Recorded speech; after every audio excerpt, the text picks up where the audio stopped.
বন্ধুরা, সবাই কেমন আছো? আশা করি সবাই ভালো আছো। আমার আজকের লাঞ্চ মেনু, এখানে আছে ভাত,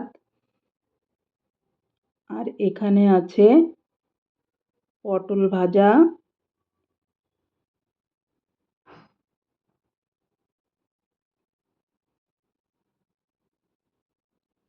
এখানে আছে মাছ ভাজা, এখানে আছে মাছের মাথা দিয়ে মুড়ি ঘন্ট ডাল, মুগ ডাল, আর এখানে আছে কাঁচকলা আলু দিয়ে মাছের ঝোল। বন্ধুরা, লাঞ্চ মেনুটা কেমন হলো তোমরা কিন্তু কমেন্টসে জানিও বন্ধুরা।